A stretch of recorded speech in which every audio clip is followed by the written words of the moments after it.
We are live. Good evening, everyone, and welcome to today's webinar on antiviral in COVID-19, hit hard, hit early. We have with us our guest speaker, and I would like to take a moment to introduce them.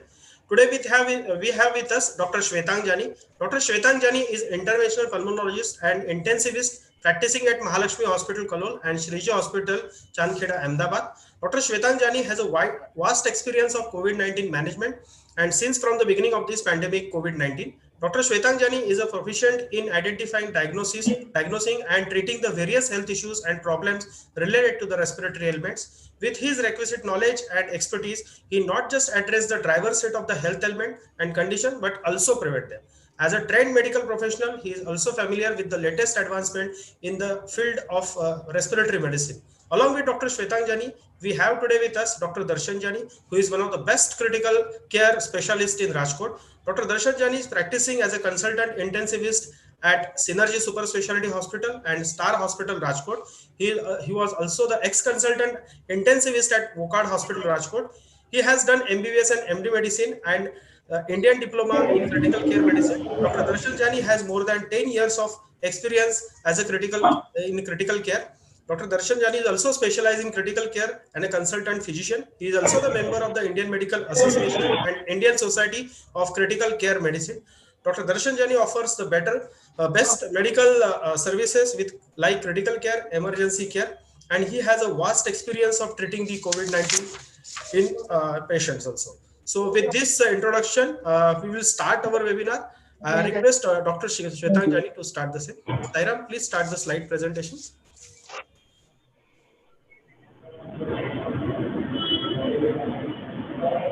Hello, good evening, everyone. Am I audible? Hello, good evening, everyone. Sir, you are audible, sir. You please continue, sir. This is Dr. Shwetang Jani. Good evening, everyone. Today's our topic is antivirals in COVID-19. As we have decided topic hit hard, hit early. Topic itself says that now it's a high time. We have to hit hard, hit early because now we know about many much things about COVID, how to treat, how to deal, how to prevent. So we'll go one by one and we'll see how to deal with upcoming time. So today's content would be COVID-19 current scenario, COVID positive and asymptomatic patients, benefits of starting early 5 years within 72 hours, and importance of treating family members. Although we also will discuss post-COVID complications in COVID-19 recovered patients or those patients who are not treated well with antivirals, and we will also discuss with how to deal with asymptomatic patients, home quarantine patients, and what is the diagnostic tool. How the importance of the inflammatory markers like D-dimer, ferritin, IL-6, CRP. There are so many confusion in all clinicians. So we'll try to cover it all in short span of time. I have Dr. Darshan Jani with me, and we'll discuss all these things. As we all know that COVID-19 pandemic India and the present scenario is that this virus has already affected more than 6.9 million people, and it also claimed more than 4 lakh lives over 200 countries and all over the world. As on 22nd of December 2020, 1.101 CR cases reported in India, and among them 1.46 lakhs deaths and 96.4 lakhs cases recovered. So this is data we have, and ICMR has also now get a conclusion that out of 100, 80% cases are in India are asymptomatic or mild symptomatic. 15% are moderate disease and 5% are critical. That's where we are fighting with. So as a chest physician, as a clinician, our job is to identify that 5% and that 15% moderate cases and get them early treatment so that we can prevent our health, we can save our resources, we can save our population. So there are some challenges in this COVID-19 pandemic era. Number one is increasing number of cases day by day. Although government is taking maximum number of precautionary measures, maximum awareness programs, but still due to our system, due to our social stigma or social unawareness or due to lack of healthcare facilities, we are facing such a tremendous situation. So there are 3-4 challenges like limited healthcare resources, overburden on healthcare systems, as I and Dr. Sir discussing just before this show, that we are reaching at home by 10, 11, 12 midnight, and we have to get a call over the night just because we are lacking the efficient and qualified persons.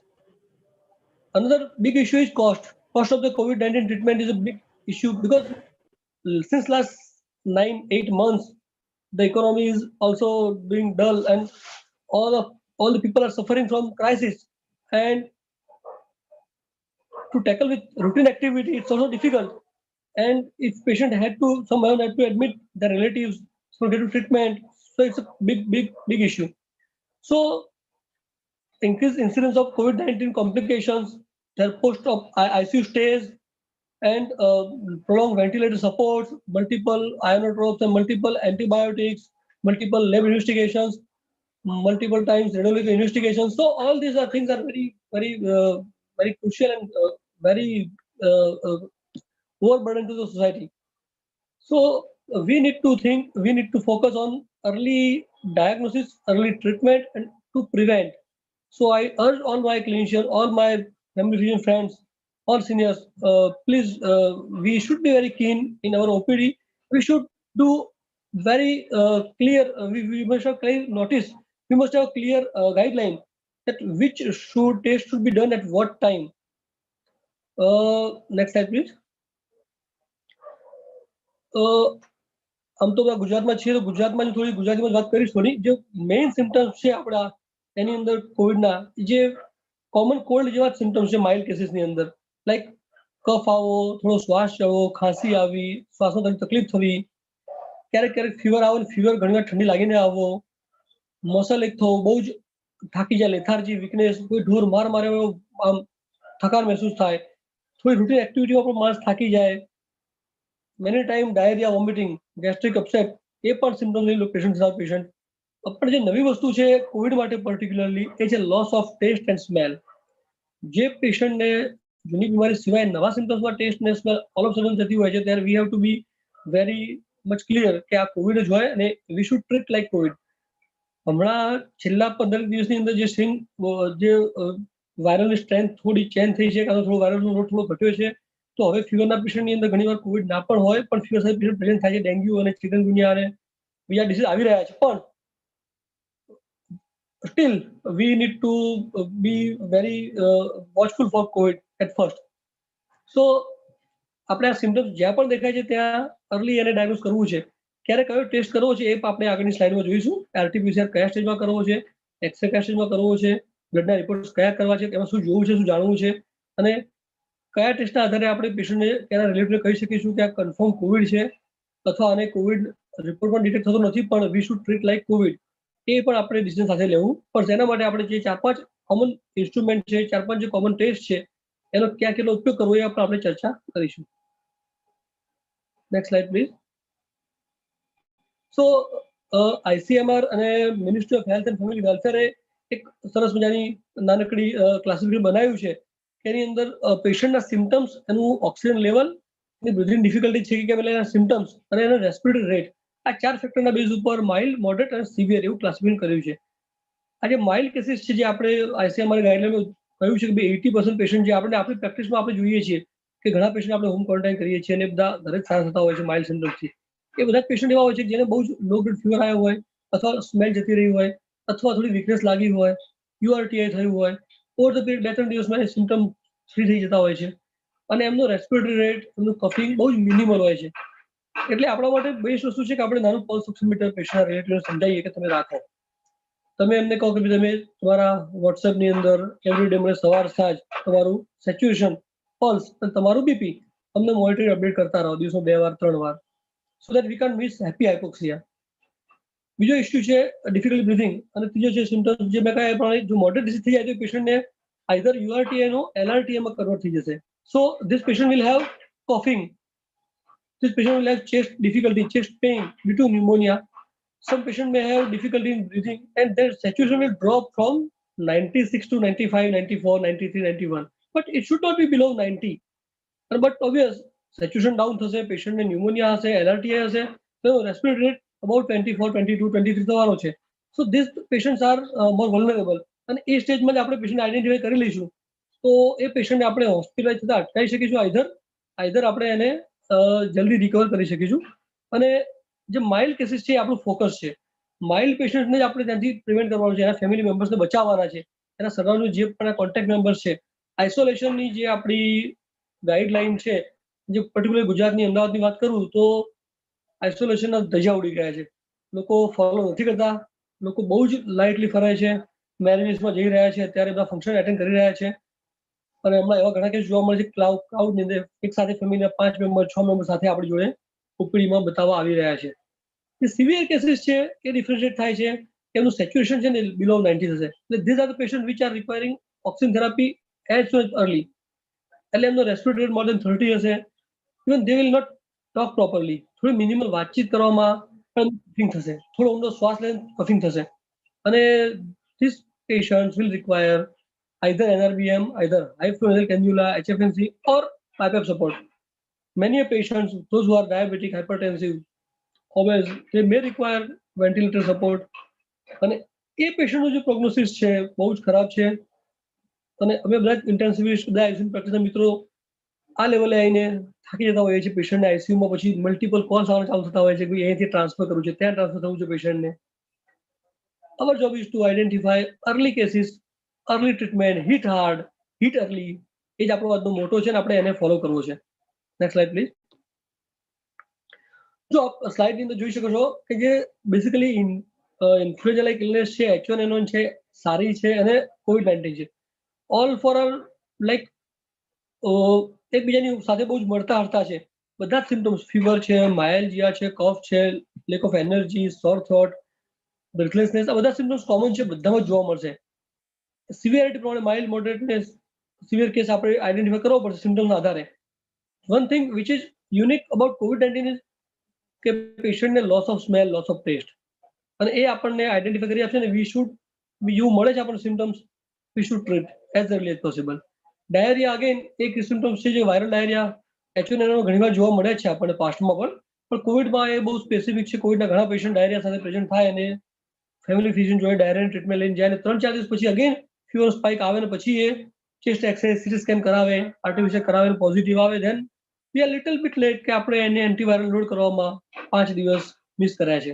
સો આજે આપણે શીખ્યા છીએ છેલ્લા 9 મહિનાની પ્રેક્ટિસની અંદર એ આપણે હવે ભૂલવું નથી અને આપણે એને આગળ સારી રીતે ફોલો કરવું છે.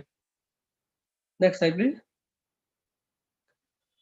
જો જે બહુ જ ઇમ્પોર્ટન્ટ ટેસ્ટ છે એ reverse transcripted polymerase chain reaction, RT-PCR, બહુ જ સેન્સિટિવ છે. 67 to 75% પેશન્ટની અંદર આ ટેસ્ટ પોઝિટિવ ડિટેક્ટ કરી આપે છે આપણને.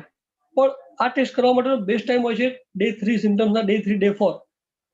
એટલે એ જો અર્લી પેશન્ટ આપણી આવી જાય તો RT-PCR કરો નેગેટિવ આવી પણ શકે, અને નેગેટિવ આવીને આપણે પેશન્ટને સગળે સમજાય કે નહીં you are not covid, get relax, તો એક it's early to say. So better છે કે આપણે પેશન્ટને આ ટેસ્ટ પ્રિસ્ક્રાઇબ કરવો હોય તો એટલે એની હિસ્ટ્રી લઈએ, આપણે એને સિમ્ટમ્સનો ડે જોઈએ અને એ આપણે એના આધારે એને RT-PCR ગાઈડ કરીએ.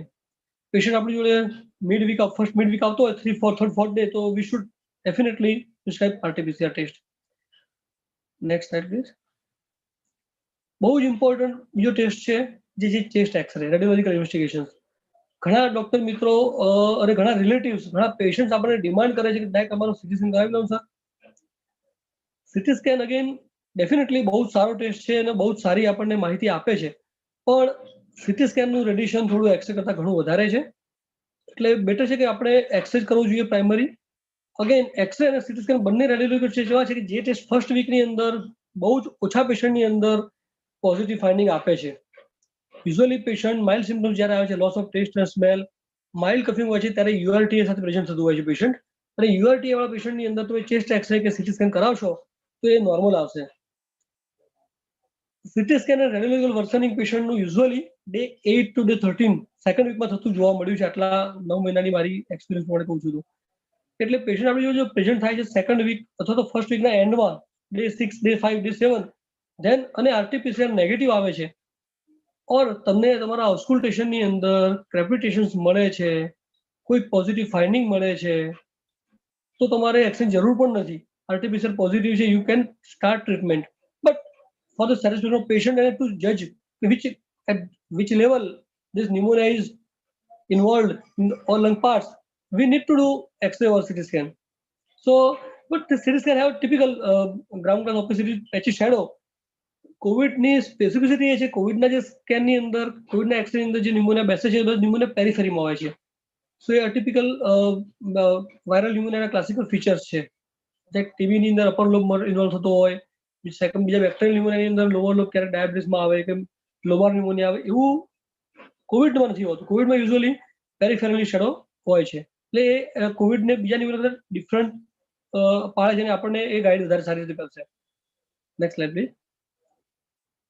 CT scan is definitely very much important test because તમને કેટલા લંગ્સના કેટલા લોબમાં, કેટલા સેગમેન્ટમાં, કેટલા લેવલે ઇન્વોલ્વમેન્ટ છે. અગેન મારે બધા જ ક્લિનિશિયનને એક બહુ જ ઇમ્પોર્ટન્ટ મેસેજ આપવો છે. આપણા રેડિયોલોજી મિત્રો છે, પેશન્ટ જોતા નથી હોતા. એ રેડિયોલોજીના રિપોર્ટના આધારે, એ જે સ્કેનના ફોટોના આધારે લંગ્સના કેટલા પાર્ટમાં ન્યુમોનિયા છે એનું જજમેન્ટ આપતા હોય છે. એટલે પ્રેક્ટિસમાં મેની ટાઈમ ઘણીવાર ઓવર રિપોર્ટિંગ આપણે જોતા હોઈએ છીએ. Over reporting in the sense કે દે આર રાઈટ, એ લોકો લખે છે કે ભાઈ લોઅર લોબની અંદર 5 સ્કોર છે, મિડલ લોબની અંદર આટલો સ્કોર છે, અપર લોબમાં 4 સ્કોર, ટોટલ સ્કોર થઈ ગયો હોય 13, 14. તમે સીટી સ્કેન જો તેમાં સિવિયરિટી જે હોય છે એની ડેન્સિટી, એનું કન્સોલેશન છે, અર્લી ગ્રાઉન્ડ ઓપેસિટી છે કે માઇલ્ડ હેઝીનેસ છે. આ ત્રણ, જેમ આપણે માઇલ્ડ, મોડરેટ, સિવિયર કેસ જોતા હોઈએ છીએ, એવી રીતે એનઆરટીઆઈ પેશન્ટને છે, પણ પેશન્ટ કયા સ્ટેજમાં છે એ આપણે જાણવું હોય તો we should see the CT scan plate or X-ray plate. This plate will guide you કે ભાઈ આ ન્યુમોનિયા છે એ કેટલા લેવલનો ન્યુમોનિયા છે. જો પેશન્ટને ડેન્સ કન્સોલેશન થઈ ગયું છે, ધેટ મીન્સ કે એ પેશન્ટને ઓક્સિજન રિક્વાયરમેન્ટ 100% આવવાની છે. જે પેશન્ટને માઇલ્ડ ગ્રાઉન્ડ ગ્લાસ હશે અથવા અર્લી મોઝેક પરફ્યુઝન આવતું હશે, એ પેશન્ટની અંદર ભલે સ્કોર એનો હશે 12, 14 કે ભાઈ 30%, 40% લંગ ઇન્વોલ્વમેન્ટ, પણ એ પેશન્ટને ઓક્સિજન જરૂર નહીં પણ પડે અને ઘણા એવા પેશન્ટ ઘરે પણ મેનેજ થઈ શકશે, અથવા આપણે આઇસોલેશન વોર્ડની અંદર રાખી શકીએ પેશન્ટને. જસ્ટ સીટી સ્કેન જોઈને કે એનો રિપોર્ટ વાંચીને આપણે પેનિક થવાની જરૂર નથી.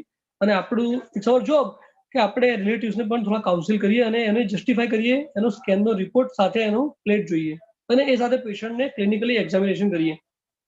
So this is a very important message I would like to share with you. Next please. એટલે બેસિકલી આપણી જોડે છે ને બહુ જ હવે એક નાનું પલ્સ ઓક્સિમીટર હોવું જોઈએ આપણી ક્લિનિકની અંદર. અમે ચેસ્ટ પેશન્ટ અમારી રેસિડેન્સીમાંથી દિવસોમાંથી અમારા પોકેટની અંદર રાખતા હોઈએ કે દરેક પેશન્ટને બેડ સાઈડ અમારે જોવાનું હોય. તો હવે ક્લિનિકમાં આપણે દરેક જોડે એક પલ્સ ઓક્સિમીટર સારું હોવું જોઈએ, સારી કંપનીનું, જેમાં રિલાયબલી આપણને સાચો આંકડો મળી જાય. એક ચેસ્ટ એક્સરે, એક સીબીસી બહુ કોમનલી આપણે દરેક ફિવરમાં કરતા હોઈએ છીએ. બહુ જ બેસિક ટેસ્ટ છે અને બહુ જરૂરી ટેસ્ટ છે અને આપણને બહુ ઇમ્પોર્ટન્ટ ટેસ્ટ છે. એમાં ન્યુટ્રોફિલ કેટલા છે, લિમ્ફોસાઇટ કેટલા છે, ડિફરન્શિયલ કાઉન્ટ જોવાનો છે, લિમ્ફોસાઇટ ન્યુટ્રોફિલનો રેશિયો જોવાનો છે. એ આપણને પ્રોગ્નોસિસ પણ કરી આપશે પેશન્ટને કેટલું સારું, કેટલું પ્રોગ્રેસ થઈ રહ્યું છે, પેશન્ટનો આપણે સ્ટેજ જાણવો છે. So for by knowing all this reports કે એક્સમાં કેટલું ઇન્વોલ્વમેન્ટ છે, હિસ્ટ્રી કેટલા દિવસની છે, લિમ્ફોસાઇટ કેટલા છે પેશન્ટના, કેટલા ડબ્લ્યુબીસી છે, સીટી સ્કેન આપણને વધારે સારી માહિતી આપશે. અને ટુ પ્રૂવ કે ભાઈ કન્ફર્મ કોવિડ છે, we need to do PCR test, જે આપણે આગળ ચર્ચા કરી. Next please. જે હમણાં આપણે ચર્ચા કરી પ્રમાણે બીજા પણ ઘણા પેરામીટર્સ છે, ઘણા જે રિપોર્ટ બહુ ફ્રિકવન્ટલી આજકાલ પેશન્ટના સગાઓ ડિમાન્ડ કરે છે કે અમારો IL6 કરાવો છે, અમારો CRP, અમારો ડી ડાયમર જોવો છે, અમારો LDH કેમ વધી ગયો, કેમ ઘટી ગયો. દરેક રિપોર્ટની થોડી ઘણી સિગ્નિફિકન્સ છે અને એ આપણે ધ્યાન રાખવાની છે. સીબીસી મેં જે વાત કરી પ્રમાણે કે લિમ્ફોસાઇટ ન્યુટ્રોફિલ રેશિયો આપણને બહુ હેલ્પ કરે છે. અર્લી કોવિડમાં જ આપણને આવી ગયું હતું કે જેના લિમ્ફોસાઇટ ઓછા હોય છે, એની ઇમ્યુનિટી થોડી લો રહેતી હોય છે, એનું પ્રોગ્નોસિસ ખરાબ હોય છે, જે આઈસીયુમાં જાય છે પેશન્ટ. સો તમે પેશન્ટ ડે 4, ડે 5 જુઓ છો અને પેશન્ટ લિમ્ફોપેનિયામાં છે, we should treat aggressively. D dimer basically test એની નેગેટિવ પ્રેડિક્ટિવ વેલ્યુ 100% છે. આ બહુ જ ઇમ્પોર્ટન્ટ મેસેજ છે. If D dimer is negative, that means કે પેશન્ટને થ્રોમ્બોસિસ નથી થવાનું 100%, અથવા કે થ્રોમ્બસ નથી. But if D-dimer is positive, it is a little bit confusing. પેશન્ટને ટ્રીટ કરવું કે ના કરવું, અને કરવું તો કેટલું ટ્રીટ કરવું, આ બહુ ચર્ચાનો વિષય છે. આના માટે આખું અલગ જ એક ટોપિક આપવું પડે એવું છે. પણ D-dimer આપણે ફોકસ રાખવાની છે, D-dimer આપણે વોચ કરવાનો છે. CRP it's a very inflammatory marker. એટલે CRP, D-dimer, ફેરિટીન, આ જે રિપોર્ટ છે એ રિપોર્ટ આપણે સિરિયલ રિપોર્ટ જોવાના છે, નોટ ઓનલી સિંગલ રિપોર્ટ. એટલે રિપોર્ટ સાથે કમ્પેર કરવાના છે over the period of 24, 48 hours, 72 hours, કે પેશન્ટને પ્રોગ્રેશન છે કે રિગ્રેશન છે, કેવું છે. IL-6 અગેન સાયટોકાઇન સ્ટોર્મને રૂલ આઉટ કરવા માટે, અને એ વધારે આવે છે તો પેશન્ટને સિવિયર ઇન્ફ્લેમેશન છે, ઇન્ફેક્શન છે, કોઈ ઓટોઇમ્યુન ડિસઓર્ડર હોય તો પણ વધી શકે. એટલે એ રિપોર્ટ એકલો એક્સક્લુઝિવલી IL-6 વધારે હોય પણ પેશન્ટ ક્લિનિકલ સારું હોય તો we can weight for the treatment. એટલે ક્યારે કયું ડ્રગ આપવું, કેમ આપવું, એના જસ્ટિફિકેશન માટે વી need two C all reports together. એવી રીતે LDH લેવલ પણ હાઈ હોય તો એ ઇન્ડિકેટ કરે છે કે લંગમાં કંઈક ઇન્જરી થઈ છે, ઇન્જરી સારી એવી થઈ છે, મોડરેટ લેવલની ઇન્જરી થઈ હોય ત્યારે જ LDH એટલું વધેલું હોય. એટલે LDH, ફેરિટીન, CRP, D-dimer, IL-6 specific report છે, દરેક પેશન્ટની જરૂર નથી હોતી. પણ all those patient who are diabetic, hypertensive, જેની એજ અબવ 45, 50, ઓબેસ છે, જેમાં રિસ્ક ફેક્ટર્સ છે, અસ્થમા છે, COPD છે, ILD છે, એ પેશન્ટની અંદર ખાસ આપણે આ રિપોર્ટ કરીને એનું સિરિયલ વોચ અને મોનિટરિંગ કરવું જોઈએ. Next please. બહુ જ કોમન જે કોમ્પ્લિકેશન્સ છે જેની અંદર આપણે ફાઇટ કરવી પડે છે, આપણી જે ટીમ થાકી જાય છે, એ બધા જે ઇસ્યુઝ છે એ બધા છે.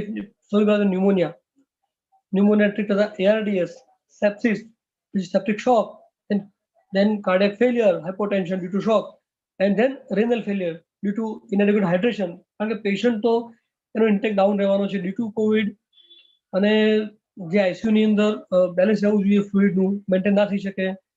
અને ઓલ ટુગેધર આ બધી જે કોમ્પ્લિકેશન્સ છે એ બહુ જ ક્રુશિયલ ને બહુ જ મહેનત માગી લે એવી છે, અને એમાંથી બહાર આવવું ઘણું અઘરું છે. એટલે આપણું કામ છે કે આપણે બને એટલા જલ્દી એ પેશન્ટને ડાયગ્નોઝ કરીએ અને અર્લી ટ્રીટમેન્ટ આપીએ અને આ કોમ્પ્લિકેશનને પ્રિવેન્ટ કરીએ. Next slide please. હવે જે એન્ટીવાયરલ મેડિકેશન છે જેના વિશે ઘણા ચર્ચાઓ થઈ છે, આજકાલ અમે બધા લખી રહ્યા છીએ અને બહુ ફ્રિકવન્ટલી અવેલેબલ છે માર્કેટમાં. એના વિશે આપણી જોડે ડોક્ટર દર્શનભાઈ છે. દર્શનભાઈ આપણને થોડું એનાલોટ કરશે ડિટેલ્સમાં, અને પછી આપણે જે ક્વેશ્ચન આન્સરનો જે પાર્ટ છે રાખીશું આપણે. ઓવર ટુ ડોક્ટર દર્શન. Yes, good evening, everyone, friends, seniors.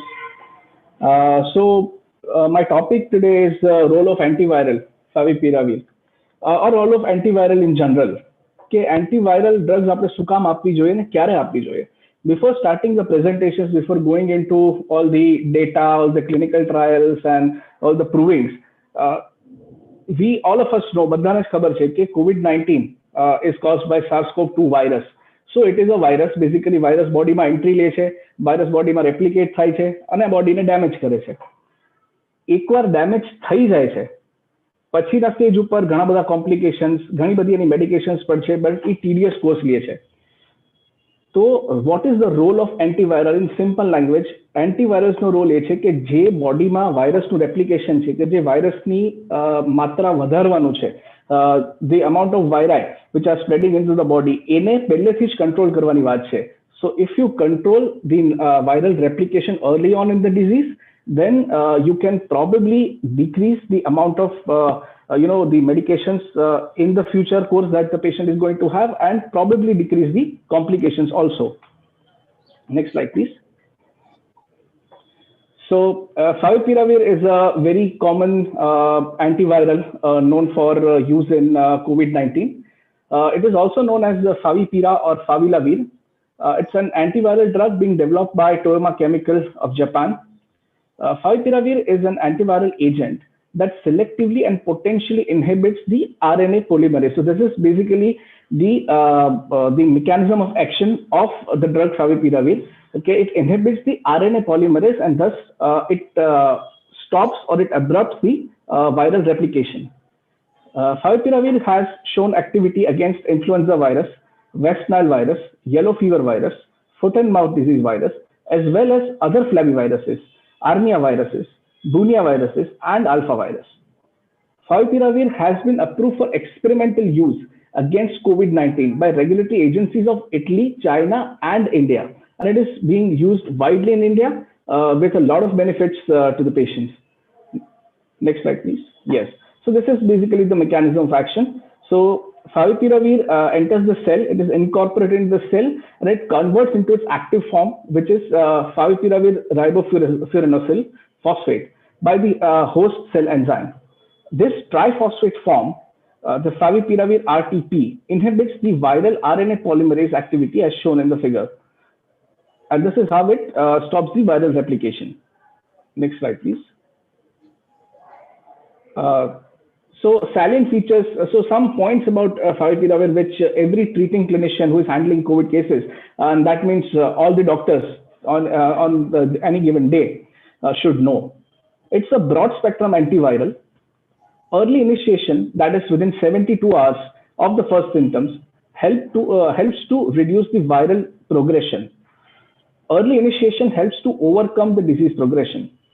It offers a faster viral clearance within 4 days and symptomatic relief within 7 days. It reduces the chances of hospitalization. Now, this is very important because once we know that when the person starts from mild disease but progresses to a moderate disease, then his chance of progressing to a severe disease become very high. And we usually hospitalize patients with moderate disease. So favipiravir has a role in reducing chances of hospitalization, meaning it offers to stop or to halt the progression from mild to moderate disease. And it also reduces the overall treatment burden and cost, naturally. It limits the future complication of post-COVID-19 recovery, again, naturally. Next slide, please. So we're going to share a clinical trial regarding favipiravir with you. So the COVID-19 task force has recommended timely use of antiviral drug favipiravir to reduce the severity of infection. Point to be noted here is that favipiravir is used to reduce the severity of infection. Favipiravir is safe and effective treatment in mild to moderate COVID-19 cases, and it may reduce the duration of clinical signs and symptoms in patients. Next, please.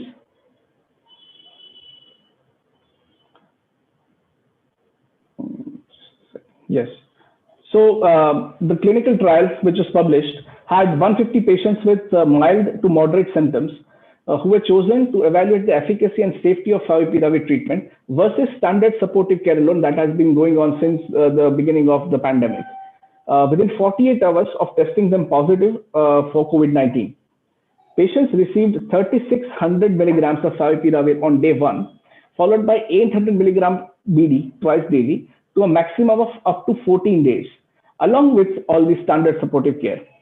Randomization was stratified based on disease severity into mild and moderate. So mild, they had a mild group, they had 90 patients, and moderate arm, they had 60 patients. Next slide, please. What they concluded was that favipiravir seemed to have faster clinical cure and, more importantly, faster viral clearance than those randomized to routine care group.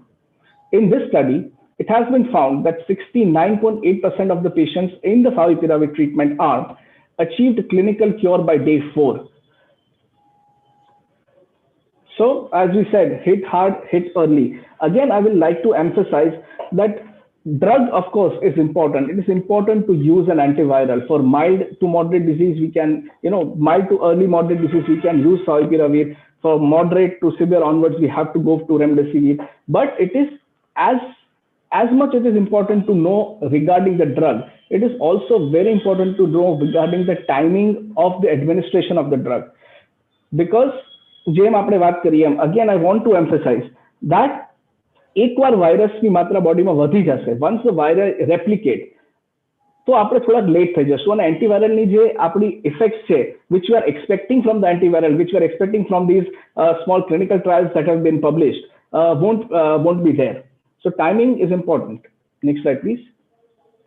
Now, how do we administer? So we have to start early, as already emphasized, in symptomatic COVID-19 patients and even in asymptomatic COVID-19 patients, because if you see a patient who has been tested with RT-PCR positive for COVID-19 and he is asymptomatic at present, doesn't mean that he is surely going to be asymptomatic for the rest of his course. He may be what is called pre-symptomatic. He may develop symptoms after a couple of days. And if you haven't started the antivirus, you are again late. So on day one, the recommended dose is 2 tablets of 800 milligram Favivir plus 1 tablet of 200 milligrams in the morning, and same thing in the evening. So the total dose per day on day one comes to 3600 milligrams. From day 2 to day 7, you have to take 1 tablet of 800 milligram in the morning and 1 tablet of 800 milligram in evening. Totals to 1600 milligram from day 2 to day 7. And of course, depending on the patient's condition, the days can be extended up to a maximum of 14. Next slide, please. So favipiravir, so whenever we are using any drug, it is important to know where to use it, when to use it, and when not to use it, and when to use it cautiously. So in pregnant women, for example, embryonic deaths and teratogenicity have been reported in animal studies. Although human studies are not available and should not be done actually. So it should not be used in pregnant women. Same thing with lactating mothers, it should not be used. In patients of gout, now this is very important and this is clinically relevant. Patients with a history of gout, we should use favipiravir with caution as they tend to increase the blood uric acid levels. In children, efficacy has not been established, so pediatric population we should generally not use. In geriatric patient, it should be used with caution. Renal impairment again and hepatic impairment, both. So renal parameters RFT and LFT both should be monitored while the patient is on favipiravir. Next slide. Now drug interactions. This is also very important because many times we have patients who are suffering from pulmonary coughs or extrapulmonary coughs on AKT. And the common drug that we use for AKT is pyrazinamide, which also tends to increase the uric acid levels. So when pyrazinamide and favipiravir are combined, it poses a greater risk of uric acid levels increase. So blood uric acid level would increase with pyrazinamide as well as favipiravir. When pyrazinamide 1.5 gram orally once daily was and favipiravir 1200 milligram 400 milligram BD were administered, the blood uric acid level was 11.6. When this was 11.6 when pyrazinamide was administered alone, and when it was administered in combination with favipiravir, the uric acid levels were found to be 13.9, so significantly higher. And what is the mechanism of action? The resorption of uric acid in the renal tubule is additively enhanced. The antidiabetic drug rapaglinide, the blood levels of rapaglinide may increase and it may cause the symptoms of hypoglycemia to increase. With theophylline, again, a common drug used for pulmonary patients, the blood levels of favipiravir may increase and adverse reaction to favipiravir may occur. Same with famciclovir, which is not very commonly used, at least in this in Rajkot. The efficacy of this drug may be reduced. Next slide, please. So benefits of starting antivirals early again. So early initiation, what do you mean by early initiation? Early initiation has been defined as within 72 hours, and this helps to overcome the disease progression. It offers faster viral clearance within 4 days and symptomatic relief within 7 days. It reduces the chances of hospitalization and reduces the overall treatment and cost and burden, and it limits future complications of post-COVID-19 recovery. Now, treatment of family members. So as we know, COVID-19, આપણે ઘણી વાર જોઈએ છે કે COVID-19 નો એક patient આપણી પાસે આવે છે, પોઝિટિવ ટેસ્ટ કરે છે, અને દેન આપણે પૂછીએ છીએ એમને કે તમારા ફેમિલીમાં બધાને કેવું છે? ના સાહેબ, બધાને સારું છે, ખાલી મારા મધર છે એને થોડીક શરદી ઉધરસ જેવું છે. The moment you test the mother, she is positive, then you go for testing the whole family and the whole family turns out to be positive. They are pre-symptomatic or asymptomatic. So how do we treat the family members who are still not positive? So currently in home quarantine, we use azithromycin, zinc and vitamin C therapy. Post-COVID-19 complications are observed in home quarantine asymptomatic patients also. And thus, there is a need of antiviral therapy even in asymptomatic patients.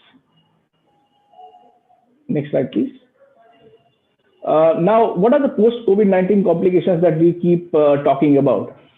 Pulmonary fibrosis is at the top of the list.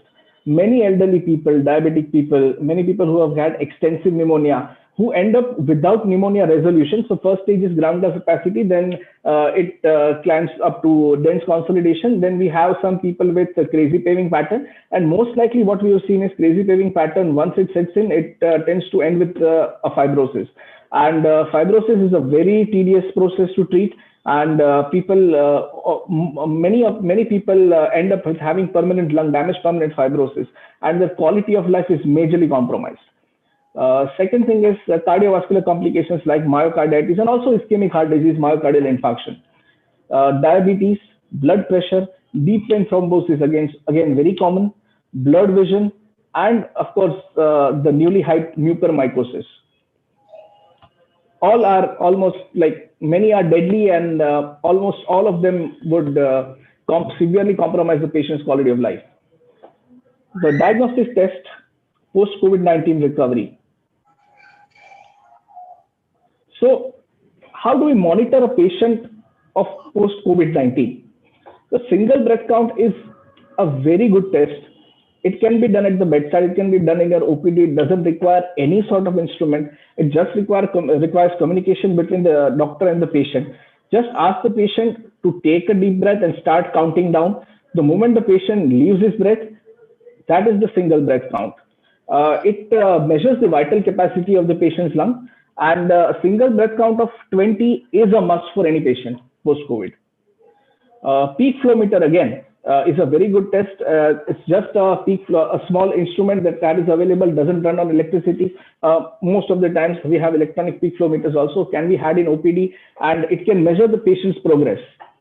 CBC to monitor the total leukocyte counts, the lymphocyte, the NLR ratio. D-dimer to assess to assess the risk of thrombosis, and cardiac evaluation, ECG and 2D echo, usually in symptomatic patients, but at least once during the COVID time if the patient had a moderate or severe disease, and blood sugar test.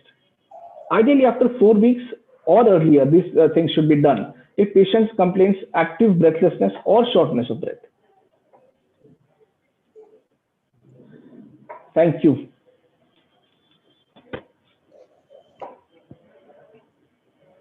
So basically, thank you, Darshan bhai.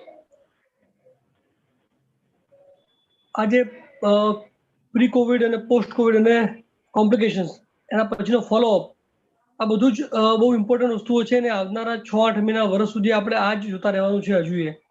એટલે આપણા દરેક ક્લિનિશિયન મિત્રો છે, આપણા જેટલા family physician મિત્રો છે, જેટલા સિનિયર ડોક્ટર્સ છે, આપણે મલ્ટિપલ કોલ્સ આવતા જ હોય છે વારે વારે. તો ધીસ ઇઝ ધ મેસેજ કે આપણે બધા જ પેશન્ટને આવી રીતે સ્ટેપ બાય સ્ટેપ ઇવેલ્યુએટ કરીએ. અને હવે આપણે end of this 9-10 month of Covid બહુ ડેટા આપણે જો ક્લિયર આવી ગયા છે, આઉટકમ કયા સ્ટેજમાં કેવો આવશે પણ આપણે હવે પ્રેડિક્ટ સારી રીતે કરી શકીએ છીએ.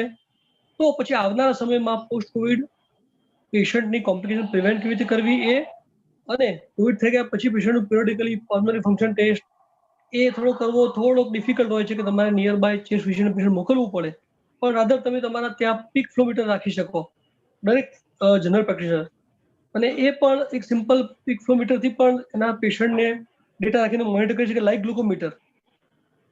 જો બીજા કોઈ ક્વેશ્ચન હોય તો આપણે ક્વેશ્ચન આન્સર પણ કરીએ અત્યારે. સાઈરામભાઈ, Manoharbhai, is there any question from the audience? Sir, there are questions in a chat box, sir. Yeah, you can check the chat box. There is a question from Dr. Sanjay, that is how to differentiate the H1N1 and COVID-19 symptomatic patients. Darshan, would you like to answer? Yes. So it is actually very, very difficult to differentiate H1N1 and COVID-19, or for example, any virus causing URTI or LRTI clinically, except as Dr. Shwetang sir has talked already, that COVID-19 has two very specific symptoms, that is loss of taste and loss of smell, which are not seen with any other viri, at least in our part of the world.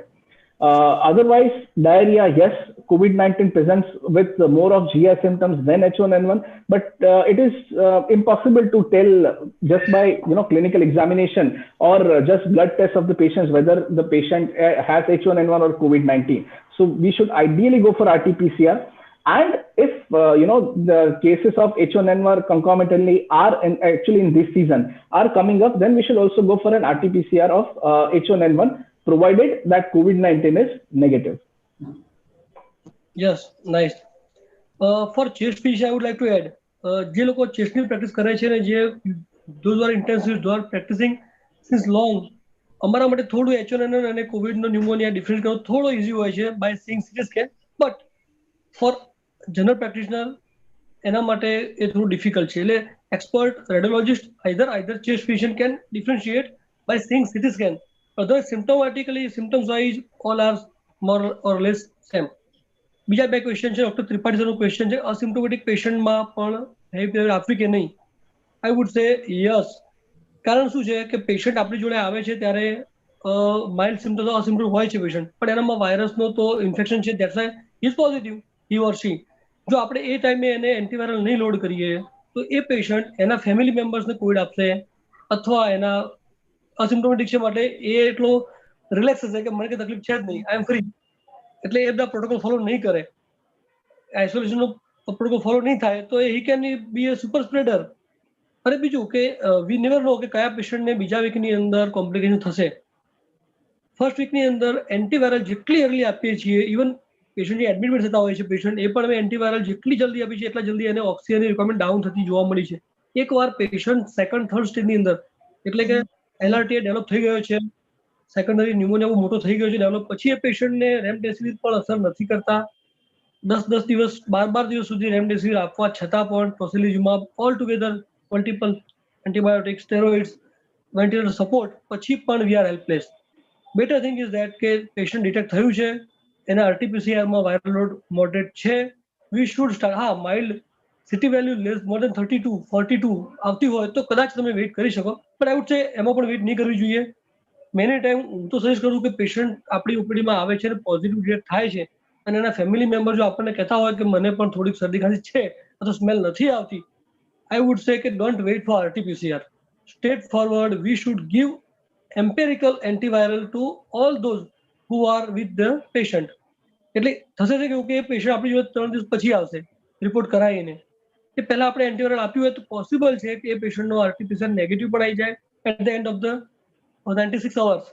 એટલે આપણા આજના ટોકનો main ઉદ્દેશ્ય જ આ છે કે આપણે antiviral માટે થોડા લિબરલ થઈએ, કારણ કે બીજું આપણી ઓપ્શન નથી. ઓલ દો પેશન્ટ ઘણા ઘટ્યા છે, હોસ્પિટલની અંદર જગ્યાઓ મળી રહે છે, બધી વાત સાચી, પણ જે પેશન્ટને ઇન્ફેક્શન લાગી જાય છે એના ફેમિલી મેમ્બર્સની હાલત અને આપણી પણ એક સ્ટેજ પછીની હાલત બહુ ખરાબ હોય છે, અને સગાઓને સમજાવવા, એમનો ખર્ચા પોસિબલ અને આઈસીયુનો સ્ટે એને બધું બહુ ડિફિકલ્ટ છે. So only thing is that કે આપણે એને અર્લી એન્ટીવાયરલ આપીએ. So doctor Tripathi sir, I would like કે આપ એન્ટીવાયરલનો ફ્રી યુઝ કરો. સાઇડ ઇફેક્ટ છે આપણે જોવાની છે એન્ટીવાયરલની, એ છે તમારે એના લીવર ફંક્શન ટેસ્ટ અને આરએફટી રેનલ ફંક્શન ટેસ્ટ. એ આપણે કોઈ પણ પેશન્ટની ટ્રીટમેન્ટ ચાલુ કરતા હોઈએ પહેલા એકવાર એનું ક્રિએટિનિન લેવલ છે કે એનું એસજીપીટી લેવલ છે મોનિટર કરી લેવું, અને એકવાર ટ્રીટમેન્ટ સ્ટાર્ટ કરીએ છીએ તો પછી at the end of 72 hours patient symptoms ના હોય તો 72 થી 96 કલાકે રિપીટ ટેસ્ટ કરાવવાનો. જે ટેસ્ટની અંદર તમને લાગે છે કે ભાઈ આમાં એનો એન્ઝાઇમ એલિવેટ થયો છે, મતલબ કે લીવર ઉપર સોજો આવ્યો છે, કિડની ઉપર સોજો આવે છે, અથવા ઓલરેડી એને ડાયાબિટીક ન્યુરોપેથી છે, નેફ્રોપેથી છે, અથવા એને હેપેટાઇટિસ છે, વાયરલ હેપેટાઇટિસ છે, આપણે અવોઇડ કરીશું. દર્શન કંઈ એડ કરવું છે આપને? No, that's, I think that is it.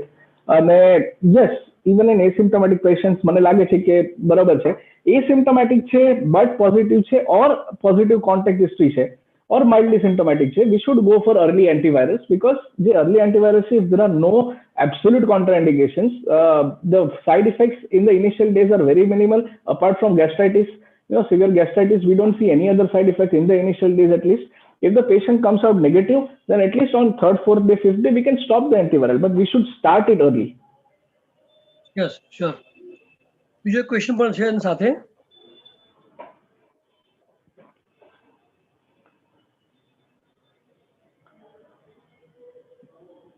Do we need to advise CT scan in asymptomatic patients?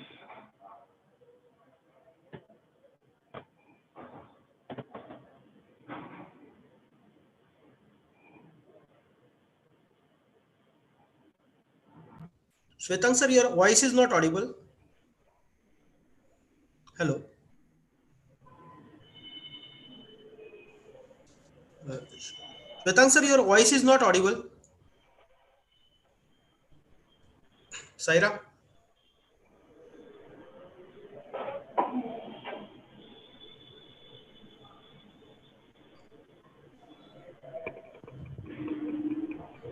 Sir's audio has been muted. Just a minute. Uh,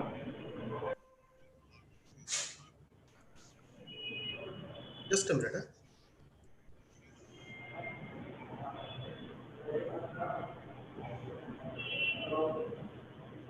Sir, your voice is not audible. Just a minute, sir. It's getting connected.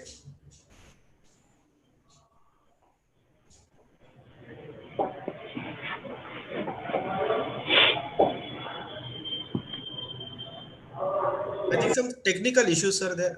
Darshan sir, may I request you to take the further? yes. So the query is from Dr. Tripathi, sir. Do we need to advise CT scan in asymptomatic patients? Very tricky question. Why? Because Voice is not we audible. need to know. We need to know where. On what day the patient is, has presented to you in a asymptomatic state. आज हम For muted it. example, Just unmuted it so we can hear it. yes.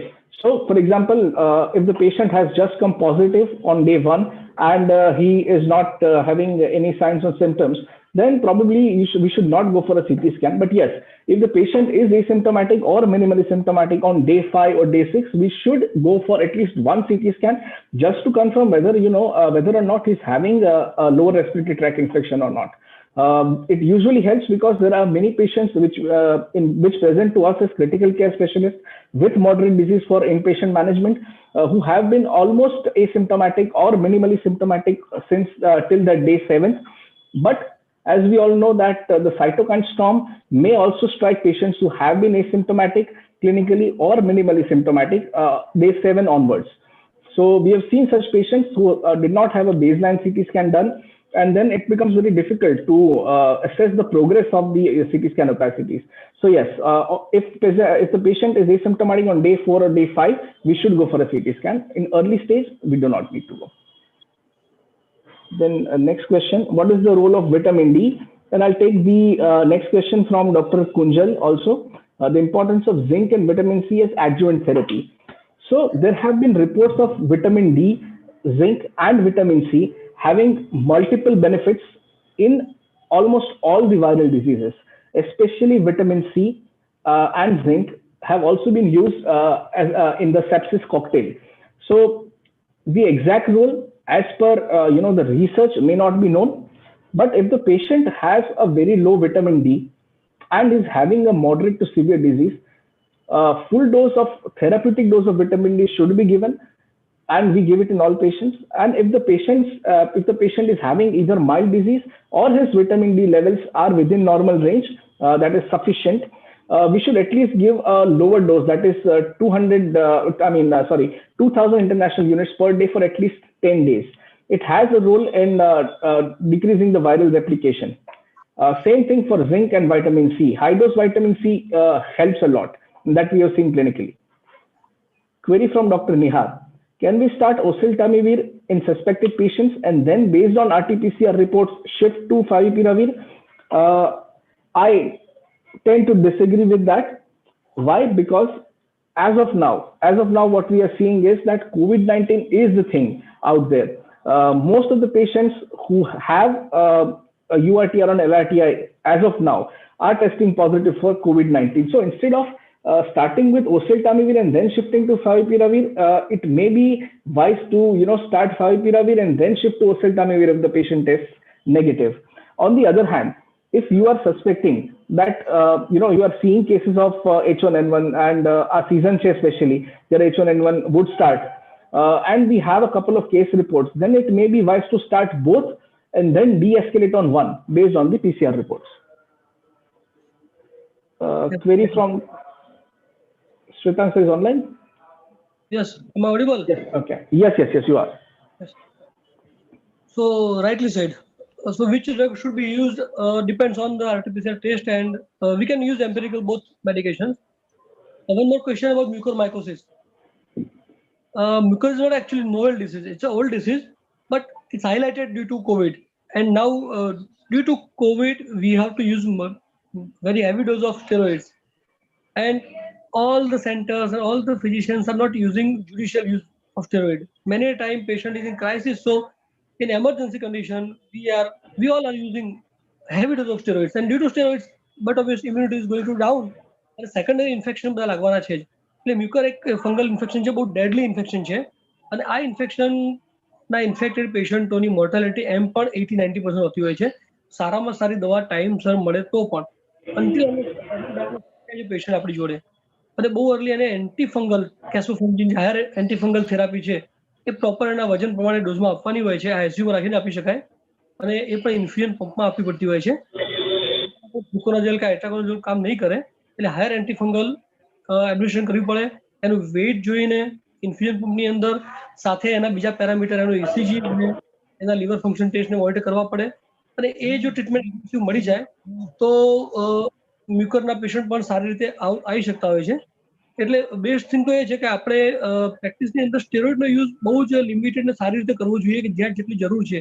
એનું body weight અને એના disease કેટલો લેવલનો છે. Patient asymptomatic છે, first વીકમાં આવ્યો છે, માઇલ્ડ કેસ છે, I think steroid you should avoid. Patient moderate ડિસીઝમાં આવે છે જેને ઓક્સિજન રિક્વાયરમેન્ટ થઈ ગઈ છે, ન્યુમોનિયા થઈ ગયો છે, why we are using steroid? Because we need to prevent fibrosis, we need to relieve from oxygen therapy.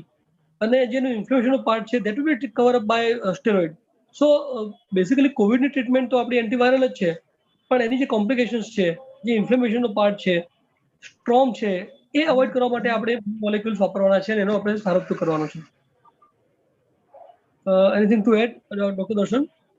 Yes, sir, you already identified, elaborated on mucormycosis and what is the current treatment. So current treatment is a very toxic drug called D-amphotericin deoxycholate. એના જે આગળની જે દવા છે LAMB, liposomal, it is a very costly therapy. Mucormycosis treatment, as sir said, is very tedious. It can last up to or more than 45 days. It is a costly treatment initially and a multimodal treatment. It is not just antifungals. Rhino-oculocerebral જે હોય છે mucormycosis, it requires maybe multiple operations. FES જેને endoscopic sinus surgery કહે છે, તો એ બી એમાં જોઈએ છે. અને we have seen many patients succumbing to mucormycosis, not due to COVID, but બાકી બધા ઘણા બધા septic જે અમારા ICU માં જોતા હોઈએ છીએ એના લીધે. So it is a deadly disease, but it is nothing new. We just have to help the patient have a good immune process going on despite COVID. Minimize the use of steroids, only use judiciously as and when needed, and keep mucormycosis in your mind, especially in diabetics, especially with people who have, for example, cancer or any other cause of decreased low immunity, like post-transplant patients also. And just keep mucormycosis in mind and look for it actively. Sure. એટલે આપણો target હતો હોય છે કે પેશન્ટના steroid સાથે એને insulin ઉપર મૂકી દઈએ પેશન્ટને, અને શુગર લેવલ આપણે 200 અરાઉન્ડ એટલીસ્ટ રાખીએ. એમ more than 300 is not tolerable. અને શુગર કંટ્રોલ સારો હોય તો we can avoid such kind of secondary fungal or bacterial infection અને પેશન્ટ સેપ્સિસમાંથી પ્રિવેન્ટ થઈ શકે. બીજા એક બે ક્વેશ્ચન છે કે which test should be done frequently. જો આપણે ઓલરેડી ડિસ્કસ કરી ચૂક્યા છીએ કે basically CBC, CRP, SGPT, D-dimer અને જરૂર પડે ત્યાં IL-6, ફેરેટિન, LDH. એક જ ટેસ્ટ એક જ કરવાથી ફાયદો થશે નહીં આપણને. એ ટેસ્ટ આપણે રિપીટ કરાવીશું 72-96 અવર્સના ટાઈમ પીરિયડની અંદર. અને એનો વધતો કે ચડતો શું એની સ્ટેટ રિપોર્ટ છે એના આધારે આપણે નક્કી પેશન્ટ અત્યારે ઇન્ફ્લેમેશનમાં એક્ટિવલી છે કે પેશન્ટ રિગ્રેશન ફેઝમાં છે અને આપણને ગાઈડ કરશે. બીજો એક ક્વેશ્ચન હતો I think complications. Most common complications તો અત્યારે હાલ જે એજડ પેશન્ટ આવે છે અને જે પેશન્ટ આપણી જોડે સેકન્ડ સ્ટેજની અંદર જે પહેલા હોમ ક્વોરન્ટાઇન થયા હોય અને સેકન્ડ વીકમાં ડિસેચ્યુએટ થાય, હાઇપોક્સિયા વધે અને આવે છે, એ પેશન્ટ બધા આપણી જોડે 30, 40, 45, 50%, 60% સુધીના ન્યુમોનિયા લઈને આવતા હોય છે. અને એ પેશન્ટની અંદર ફાઇબ્રોસિસ ઇઝ ધ થિંગ. અને એ ફાઇબ્રોસિસ પ્રિવેન્ટ કરવા માટે જ આપણે આ બધી એન્ટીફાઇબ્રોટિક ડ્રગ અમે લોકો પરફેરાડોલ આપતા હોઈએ છીએ, નિન્ટેરાડિન આપતા હોઈએ છીએ, લો ડોઝ સ્ટેરોઇડ આપતા હોઈએ છીએ. ઘણીવાર એસિટાઇલસિસ્ટિન પણ ક્યાંક એન્ટી ઇન્ફ્લેમેટરી કામ કરતી હોય છે અને એનો પણ એક સારો એવો યુઝ થાય છે. એ સિવાય ઘણી રેમેડીઝ જે ઇન્હેલેશન થ્રુ એ સિવાય બીજી કોમ્પ્લિકેશન્સની અંદર